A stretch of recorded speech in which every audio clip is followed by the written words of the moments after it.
시편 121편 1절부터 8절까지. 시편 121편 1절부터 8절까지 말씀입니다. 구약성경 897페이지 시편 121편 1절부터 8절까지 제가 봉독해 올리겠습니다. 내가 산을 향하여 눈을 들리라. 나의 도움이 어디서 올까? 나의 도움은 천지를 지으신 여호와에게서로다. 여호와께서 너를 실족하지 아니하게 하시며 너를 지키시는 이가 졸지 아니하시로다. 이스라엘을 지키시는 이는 졸지도 아니하시고 주무시지도 아니하시로다. 여호와는 너를 지키시는 이시라. 여호와께서 내 오른쪽에서 내 그늘이 되시나니 낮의 해가 너를 상하게 하지 아니하며 밤의 달도 너를 해치지 아니하리로다. 여호와께서 너를 지켜 모든 환난을 면하게 하시며 또 내 영혼을 지키시리로다. 여호와께서 너의 출입을 지금부터 영원까지 지키시리로다. 아멘. 아멘. 우리 잠시 기도하겠습니다. 사랑하는 아버지 하나님, 어제 주일 예배를 끝으로 우리 성도님들이 다시 흩어졌습니다. 눈에는 보이진 않지만 영으로는 그 어느 때보다도 서로를 깊이 느끼게 하여 주시고 각처에서 하나님을 온전히 예배하는 우리 모두가 될 수 있도록 인도하여 주시옵소서. 지금 상황의 긴박함을 하나님께 다 보고 계신 줄 압니다. 내 주 아버지 하나님, 앞으로 진행되어지는 이 시간 동안 하나님께서 급격한 아버지 모든 효과들이 있도록 주님 인도하여 주시고 하루같이 사랑하는 성도님들과 이 땅에 있는 모든 사람들이 이 위기에서 벗어나는 은혜를 더하여 주옵소서. 이 모든 말씀 예수님의 이름으로 기도드렸습니다. 아멘. 아멘. 오늘 말씀의 제목은 너를 지키시는 하나님이 너를 도우시리라, 이런 제목으로 말씀 전하도록 하겠습니다. 너를 지키시는 하나님이 너를 도우시리라.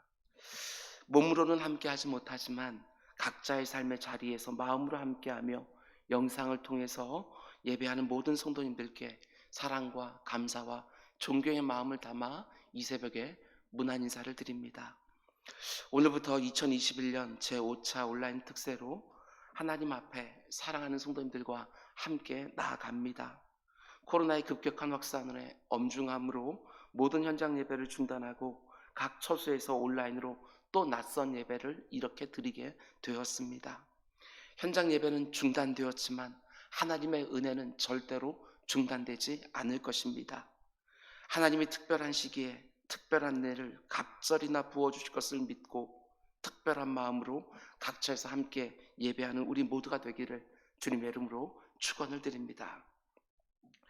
오늘 보면 시편 121편 말씀은 리빙스턴 선교사가 1842년 아프리카 선교를 위하여 자신의 고향을 떠날 때 붙들었던 말씀이기도 합니다.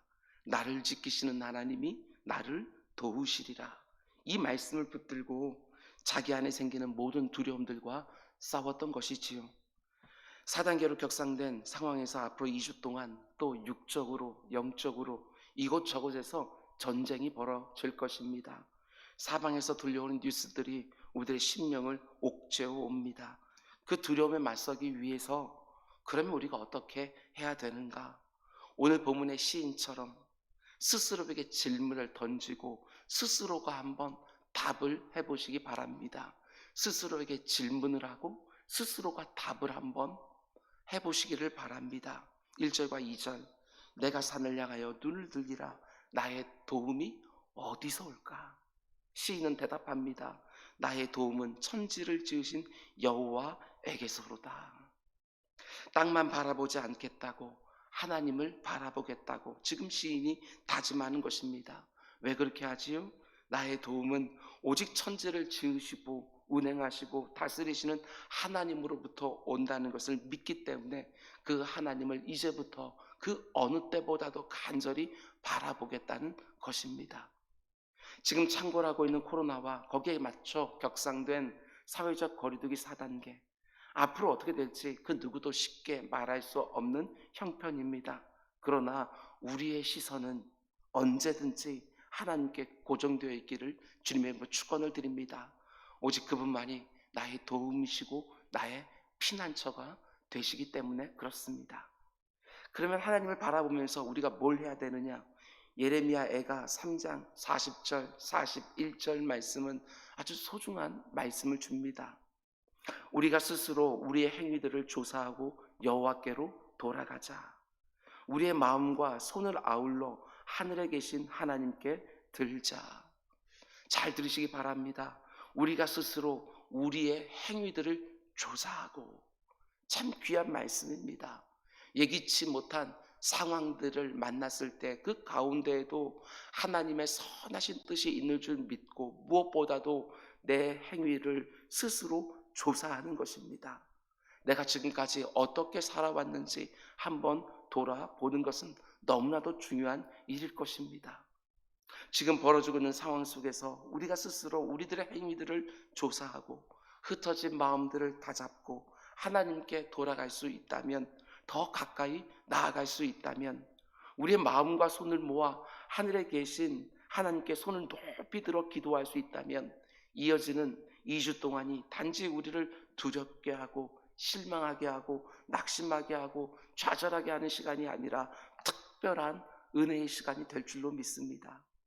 지금까지 땅만 바라보며 쉼없이 살아오던 발걸음을 멈추고 오늘 시인처럼 내가 산을 향하여 눈을 들리라 라고 말했던 것처럼 눈을 들어 하나님께 고정하고 두 손을 높이 들고 한 목소리로 온 성도들이, 이 땅에 있는 모든 성도들이 주의 구원을 간절히 부르짖을 때 하나님께서는 그 무엇보다도 오늘부터 우리의 눈을 열어주실 것입니다. 하나님의 눈으로 지금 일어나고 있는 모든 상황들을 제대로 볼 수 있게 해 주실 것입니다. 그 열린 눈으로 하나님의 뜻도 분별하고, 그리고 그 가운데 속에 내가 무엇을 해야 되는지도 분별하여 하나님의 기뻐하시는 일들이 우리 가운데 더 풍성해지기를 주님의 이름으로 축원을 드립니다. 무엇보다도 여러분, 지금 이 상황에서 우리를 향한 하나님의 마음은 선하시다는 사실을 절대로 놓치지 마시길 바랍니다. 각 사람마다 어려운 부분들이 분명히 있을 것입니다. 그러나 하나님의 선하신 성품만큼은 절대로 놓치지 마시기를 바랍니다. 우리가 너무 잘 아는 예레미야서 29장 말씀 있지 않습니까? 여호와의 말씀이니라 너희를 향한 나의 생각을 내가 아나니 평안이요 재앙이 아니니라. 지금 나라가 망할 위기 가운데 있습니다. 이스라엘 백성들이 하나님의 패역한 죄를 짓고 하나님이 선지자들을 보내서 그렇게 돌아오라고 말씀하셨음에도 불구하고 그들은 눈을 감아버리고 귀를 막아버렸습니다. 그리고 여전히 하나님을 아프게 하다가 나라가 망할 위기 가운데 지금 처해 있는 것입니다. 여기저기서 가슴 철렁한 얘기들이 들려옵니다. 그런데 예레미야 선지자가 하나님의 말씀을 받아서 지금 전하는 것이지요. 여호와의 말씀이니라 너희를 향한 나의 생각은 내가 하나니 평안이요 재앙이 아니니라. 그리고 너희에게 미래와 희망을 주는 것이니라. 이걸 믿고 지금 이 상황도 지나가는 것입니다. 감사를 빼앗기지 아니하고 찬송을 부르며 태산을 또 넘어가는 것이지요. 너희가 내게 부르짖으며 내게 와서 기도하면 내가 너희들의 기도를 들을 것이요 너희가 온 마음으로 나를 구하면 나를 찾을 것이요 나를 만날 것이니라. 우리를 향한 하나님의 이 마음을 끝까지 믿으시기를 바랍니다. 우리 같은 어리석은 우둔한 사람들이 어떻게 하나님의 생각을 다 알 수 있겠습니까? 그러나 분명한 건 우리가 그분의 선하신 성품만큼은 믿고 있다는 것입니다. 그분이 말씀하십니다. 너를 향한 내 생각은 내가 안다. 내가 너를에게 재앙을 주려고 하는 것이 아니라 평안을 주려고 하는 것이다. 너희들에게 미래와 희망을 주려 합니다. 그분이 말씀하시는 것이지요. 저는 이 말씀을 붙들기로 했습니다. 재앙이 아니라 평안이다. 미래에 희망을 주기 위하여 이 모든 것들도 과정 중에 하나다. 저는 이렇게 붙들기로 했습니다. 지금은 그 어느 때보다도 하나님께 기도할 때이고 온 마음으로 하나님을 구해야 될 때인 줄로 믿습니다. 하나님이 약속해 주셨습니다. 내가 너의 기도를 들을 것이고 내가 너를 만나 주리라. 이 말씀을 온전히 믿으시는 우리 모두가 되기를 주님의 이름으로 축원드립니다. 이사야 선지자는 지금 이 상황 가운데 있는 우리 한 사람 한 사람을 향하여 오늘 이 새벽에 이런 질문을 던집니다. 이사야서 10장 3절, 벌하시는 날과 멀리서 오는 환난 때 너희가 어떻게 하려느냐? 누구에게로 도망가며 누구에게 구하겠으며 너희의 영화를 어느 곳에 두려느냐? 환난 때 너희는 어떻게 하려느냐? 누구에게로 도망가려느냐? 누구에게 도움을 청하겠느냐? 여러분, 이 이사야의 질문 앞에 스스로에게 한번 답을 해보시기 바랍니다. 너희가 지금 어떻게 하려느냐? 누구에게로 도망가려느냐? 누구에게 도움을 구할 수 있겠느냐? 코로나가 우리의 생명뿐만 아니라 살아가는 성도들의 생업도 위협하고 있는 상황입니다. 얼마나 확산될지, 언제 끝이 날지 우리는 예단할 수 없습니다. 어느 누구도. 이런 때에 우리는 누구에게로 도망가야 되며 누구에게 도움을 청할 수 있겠습니까? 성경은 약속합니다. 하나님을 피난처로 삼는 자는 하나님의 보호하심을 반드시 경험하게 될 것이라고. 하나님이 모든 일에 능하신 분인 줄 알고 그리로 피하는 자는 하나님의 큰 도움을 만나게 될 거라고. 하나님을 힘있게 의지하는 자는 든든한 방패가 되어주시는 하나님을 내 삶의 자리에서 분명히 만나게 될 거라고.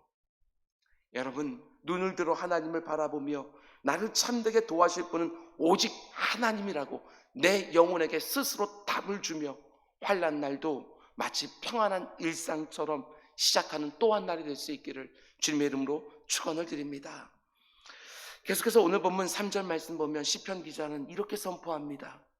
여호와께서 너를 실족하지 아니하게 하시며 너를 지키시는 이가 졸지 아니하시로다.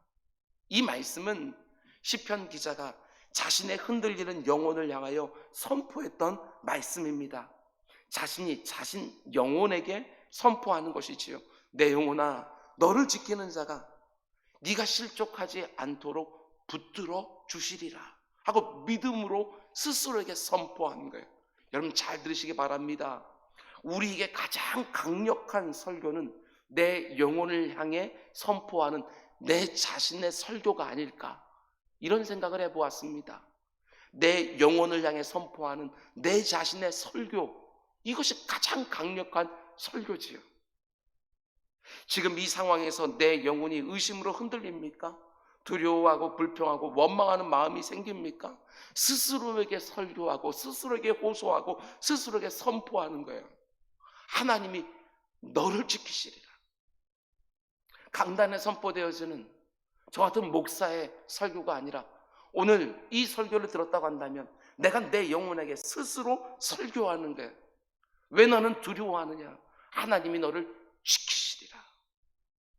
시편 43편 5절 말씀을 보면 시인은 스스로에게 또 이렇게 설교합니다. 내 영혼아, 네가 어찌하여 낙심하며 어찌하여 내 속에서 불안해하는가? 너는 하나님께 소망을 두라. 그가 나타나 도우심을 말미암아 내 하나님을 여전히 찬송하리로다. 저는 이 구절에서 가장 와닿는 그 표현이 여전히라는 말입니다. 여전히. 상황은 계속해서 변하지만 그 가운데 우리의 심령은 한결같이 여전히 하나님을 찬송하고 여전히 하나님을 의지하고 여전히 이 가운데 속에서 또 하나님께서 합력하여 선을 이루신다는 걸 믿음으로 고백하면서 하루하루 충성되게 성실하게 살아가는 것이지요. 오늘 이 새벽에 스스로에게 설교하시기 바랍니다. 여호와께서 나를 실족하게 하지 않으시리라. 나를 지키시는 이는 졸지도 아니하시고 그 불꽃 같은 눈동자로 나를 보시며 도우시리라. 나의 하나님이 나를 지키시리라. 내가 절대로 이 상황 가운데 넘어지지 않도록, 낙심하지 않도록 하나님께 나를 붙들어 주시리라. 나를 결코 그냥 내버려 두지 아니하시리라. 여기서 지키다라는 히브리어가 샤마르라는 동사입니다. 샤마르. 그런데 오늘 본문에만 이 8개밖에 안 되는 구절 가운데 이 샤마르라는 단어가 무려 6번이나 하나님 너를 지키신다, 하나님 너를 지키신다, 하나님이 너를 지키신다 계속해서 반복하고 있는 것을 보게 되었습니다. 왜 이렇게 같은 말을 반복하고 있을까? 다른 이유가 없겠지요. 지금 시인이 지금 처한 형편이 너무나도 위험천만하기에 아무리 마음을 다잡으려고 해도 다잡혀지지 않으니까 계속해서 반복해서 자신에게 설교하는 거예요. 하나님 너를 지키신다. 하나님 너를 지키신다. 네가 넘어지지 않도록 너를 지켜주신다. 절대로 그냥 내버려두지 않으신다. 계속해서 스스로에게 설교하는 것이지요. 이 새벽에 우리도 스스로에게 설교하고 스스로를 향하여 하나님의 음성을 선포하면서 하나님께 기도할 수 있기를 원합니다. 내 영혼과 내 육신을 지켜달라고, 내 손으로 하는 일들을 지켜달라고, 내 사랑하는 배우자와 자녀들을 지켜달라고, 내 이웃들을 지켜달라고, 이 땅의 교회들을 지켜달라고, 그 어느 때보다 간절한 마음으로 기도하는 새벽이 되기를 주님의 이름으로 축원을 드립니다. 이어지는 5절과 6절 말씀 보면 이렇게 시인이 또 고백하지요. 우리가 잘 아는 구절입니다. 여호와는 너를 지키시는 이시라. 여호와께서 내 오른쪽에서 내 그늘이 되시나니 낮의 해가 너를 상하게 하지 아니하며 밤의 달도 너를 해치지 아니하리로다. 아멘. 하나님이 우리의 그늘이 되어주신다는 것은 그늘이 되어주실 만큼 우리 곁에 가까이 계신다는 말 아니겠습니까? 믿으시기 바랍니다. 환난 때는 하나님이 그 어느 때보다도 우리와 가까이 계신다는 사실을 여러분 기억하시기를 바랍니다. 그런데 너무나도 역설적으로 우리가 하나님이 나의 그늘이 되어주신다는 것을 언제 가장 분명하게 우리가 알 수 있습니까? 다른 때가 아닙니다. 낮의 해가 나를 상하게 하려고 할 때, 밤의 달이 나를 해하려고 할 때, 하나님은 언제나 우리와 함께 하시지요. 근데 우리가 그걸 잘 알지 못해요. 그런데 환난 때에는 하나님이 나의 그늘이 되어주신다는 것을 그 어느 때보다도 우리는 분명하게 알 수 있는 것이지요. 우리가 너무 잘 아는 시편 23편 4절 말씀입니다. 내가 사망의 음침한 골짜기로 다닐지라도 해를 두려워하지 않을 것은 주께서 나와 함께 하십니다. 주의 지팡이와 막대기가 나를 안위하시나이다. 내가 이 땅을 살아가면서 마치 하나님이 함께하지 않는 것처럼 느껴지는 바로 그 시간, 가장 함께하지 않는 것 같이 느껴지는 바로 그 시간에 가장 강력하게 하나님이 함께하시는 것을 우리가 경험하게 되어지는 것이지요. 구름이 가득한 날에는 하나님이 나의 그늘이 되어주신다는 것이 느껴지지 않습니다. 푸른 초장에 거할 때에는 주의 지팡이와 막대기가 나를 안위한다고 하는 그 사실이 잘 느껴지지 않습니다. 그러나 그 뜨거운 태양빛, 그 광야를 지나갈 때에 하나님이 나의 그늘이 되어주신다는 것이 그때 그 어느 때보다 강력하게 경험되어지는 것이지요. 사망의 음침한 골짜기, 이제는 꼼짝없이 끝났구나 생각되어지는 그 두려운 시간에 주의 지팡이와 막대기가 나를 안위하시며 선한 목자가 내 곁에 계신다는 것이 그 어느 순간보다도 더 강력하게 경험되어지는 것이지요. 저는 사모합니다. 앞으로 2주 동안 그걸 경험하는 우리 모두가 되기를 주님의 이름으로 축원을 드립니다. 내가 처한 상황의 위중함보다도 훨씬 더 넘치는 하나님의 은혜를 넉넉하게 경험하며 이길 수 있기를 원합니다. 하나님의 측량할 수 없는 은혜, 그 어느 때보다도 더 풍성하게 경험하는 지금 이 순간이 될 수 있기를 주님의 이름으로 축원을 드립니다. 여러분, 이 점을 분명히 하셔야 됩니다. 하나님을 아는 성도들과 하나님을 모르는 사람들이 똑같이 어려움을 당합니다. 똑같이. 그러나 그 어려움을 대하는 모습은 완전히 다르지요. 왜 그렇습니까? 우리는 말씀을 붙잡고 영적 싸움을 하는 사람들이기 때문에 그렇습니다. 하나님은 사도 바울을 통해서 이렇게 말씀하시지요. 이번 특세의 주제 선구이기도 합니다. 로마서 5장 3절에서 5절 말씀. 다만 이뿐 아니라 우리가 환난 중에도 즐거워하나니. 이게 참 신비한 즐거움 아닙니까?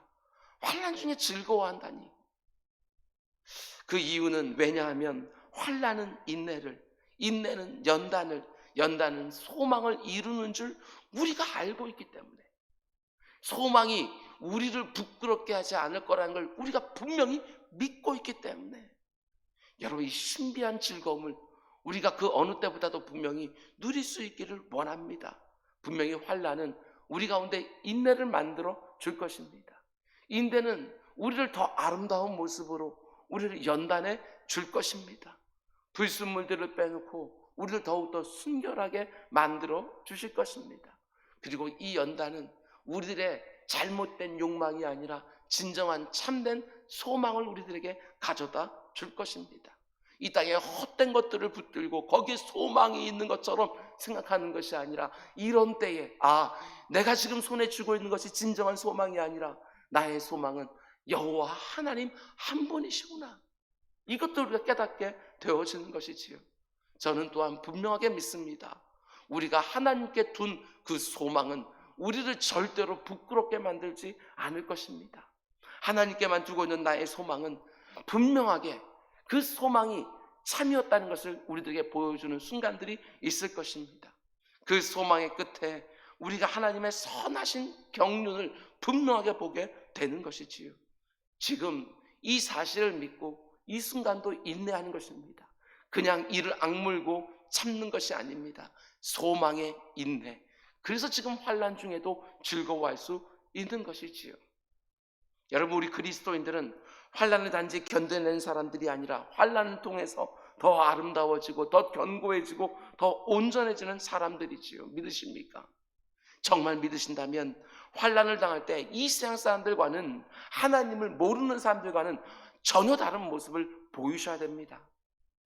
하나님을 모르는 사람들은 환난 앞에 그저 react, 반응하죠. 반응. 특별히 두려움에 반응하는 게. 그러나 하나님을 믿는 우리들은 그냥 반응하지 않습니다. 그 환난 속에 담겨있는 하나님의 선하신 뜻에 respond, 우리는 응답하는 거예요. 하나님께서 그 환경이라고 하는, 우리가 처한 형편이라고 하는 것으로 시험지를 딱 내놓았을 때 우리는 그 가운데 응답하는 거예요. 하나님의 원하시는 모습으로, 내 삶의 모습으로, 내 심령의 상태로 하나님께 응답하는 거예요. 이게 얼마나 중요한지 몰라요. 단지 코로나뿐이겠습니까? 인생을 살다 보면 이거보다 훨씬 더 힘든 거. 코로나는 모든 사람들이 경험하는 것이지만, 다른 사람들은 평안하지만 나 혼자서 당하는 고난이 훨씬 더 어렵지 않겠습니까? 다른 사람들은 웃고 있지만 내 심령에는 피눈물이 나는 경우들이 인생을 살다 보면 왜 없겠습니까? 그때도요, 그냥 두려움에 react, 이 불평스러운 형편 가운데 react. 우리는 그냥 반응하는 사람들이 아니에요. 육신으로 그냥 반응하고 내 마음에 드는 생각대로 감정대로 그냥 반응하는 사람들이 아니라 respond. 우리는 하나님께 응답하는 사람들이에요. 뭐가 하나님께서 지금 이 순간에 내게 원하시는 일일까? 내가 어떻게 하나님 앞에 서기를 원하시는가? 그것을 가지고 응답하는 것이지요. 마치 하나님이 안 계신 사람처럼 두려운 상황에 그 두려움으로 반응하는 것이 아니라, 하나님이 나를 틀림없이 지켜줄 것을 믿기에, 지금 이 상황 가운데 속에서도 하나님의 선하신 뜻이 내게 이루어질 것을 믿기에 우리는 응답하는 거예요. 하나님이 그 상황 속에서 내게 이루려고 하시는 일이 무엇인지를 분별하고 믿음으로 응답하면서, 내가 믿는 하나님이 나를 얼마나 강하게 하시는지 내 곁에 있는 사람들에게 눈에 보이도록 드러내며 사는 또 한 달 될 수 있길 주님의 이름으로 축원을 드립니다. 사회적 거리두기 4단계 격상 때문에 당장 생업의 자리에서 위협받는 분들도 적지 않을 것입니다. 생계 때문에 위험할 수 있다는 것을 알면서도 우리 가운데 일터로 나가시는 분들도 많이 있을 것입니다. 그러나 하나님께서 말씀하십니다. 베드로전서 1장 6절, 이런 말씀들을 붙들고 소망의 인내 가운데 지나가는 거예요. 그러므로 너희가 이제 여러 가지 시험으로 말미암아 잠깐 근심하지 하게 되지 않을 수 없으나 오히려 크게 기뻐하는도다. 이것도 신비한 기쁨 아닙니까? 잠깐 근심할 수밖에 없는 상황이 맞습니다, 지금이. 그러나 지금의 잠깐 근심이 오히려 크게 기뻐하는 결과로 바뀌는 은혜가 있기를 원합니다. 단지 코로나19가 아니라 천만이 나를 둘러싼다 할지라도, 앞에는 호해가 딱 버티고 있고 양옆에는 깎아지는 절벽이 딱 막고 있고 뒤에는 성난 애국 군대가 쫓아온다 할지라도, 내 인생이 결코 불행하게 되거나 실패하지 않는다는 것을 믿고 이미 모든 환난을 다 지나온 사람처럼 먼저 믿음으로 선포하고 지금 이 상황도 또 지나가는 우리 모두가 되기를 주님의 이름으로 축원을 드립니다. 그럼 이제 마지막으로 시인은 이런 믿음의 확신으로 오늘 시편을 마무리합니다. 7절과 8절. 하나님이 오늘 나에게 주시는 말씀으로 꼭 받으시기를 바랍니다. 여호와께서 너를 지켜 모든 환난을 면하게 하시며 또 내 영혼을 지키시리로다. 여호와께서 너의 출입을 지금부터 영원까지 지키시리로다. 참 놀라운 말씀입니다. 여러분, 이 세상에 어느 누가 나의 영원에 대해서 관심을 가지며 누가 나를 영원까지 지켜낼 수 있겠습니까? 아무리 나를 사랑해주고 아끼는 사람도 영원 앞에서는요, 다 손을 내려놓을 수밖에 없습니다. 지금부터 영원까지 라고 말씀하실 수 있는 분은 오직 하나님 한 분밖에 없는데, 스스로에게 다시 한번 선포하시기 바랍니다. 내 영혼아, 하나님이 너를 지켜 이 환난도 면하게 하시리라. 하나님이 너를 반드시 지켜주시리라. 믿음으로 선포하는 것입니다. 흔들릴 때마다 또 선포하고 또 선포하고 또 선포하는 것입니다. 나의 출입을 지키신 하나님께 모든 것을 맡겨놓고 용기를 내서 오늘 하루 우리 또 시작합시다. 만세전에 나를 택하셨을 뿐만 아니라 나를 영원토록 지켜준 하나님을 전적으로 의지하고 하나님과 함께 분연히 일어나 또 하루를 힘있게 시작하는 우리 모두가 될 수 있기를 주님의 이름으로 축원을 드립니다. 우리 기도하겠습니다. 전능하시고 사랑이 풍성하신 하나님 아버지, 귀한 말씀을 통해서 우리의 영혼에 새로운 힘을 불어넣으시며 우리에게 참 소망을 주신 하나님께 모든 영광과 찬송을 올려드립니다. 어제 주일 예배를 마치고 이제 2주 동안 우리는 사랑하는 예배당을 떠나 우리 가정을 예배당으로, 일터를 향하는 자동차, 버스, 지하철을 우리의 예배당으로, 우리의 일터를 예배당으로, 우리의 모든 삶의 자리를 예배당으로 만들기 위하여 믿음의 여정을 또 출발을 했습니다. 마음 무겁게, 마음 아프게 예배당을 떠났지만 하나님이 우리와 항상 함께 하신 줄 믿고 삶의 모든 자리에 승리하는 우리 모두가 되게 하여 주옵소서. 우리를 지키시는 하나님, 우리 사랑하는 성도들을 오늘도 지켜주옵소서. 코로나의 모든 위험으로부터 보호해 주시고 그들의 생업도 지켜주시고 우리의 심령 가운데 일어나는 의심과 두려움과 실망과 낙심으로부터도 지켜주옵소서. 지금 이 시간 마음을 모아 함께 예배하는 모든 성도들을 위로하여 주옵소서. 새벽 강단에 너무나 나오고 싶지만 삶에 갇혀서 예배하고 기도하는 모든 기도자들을 위로하여 주시고 그곳에 한없는 은혜를 부어 주옵소서. 예수님의 이름으로 기도드렸습니다. 아멘.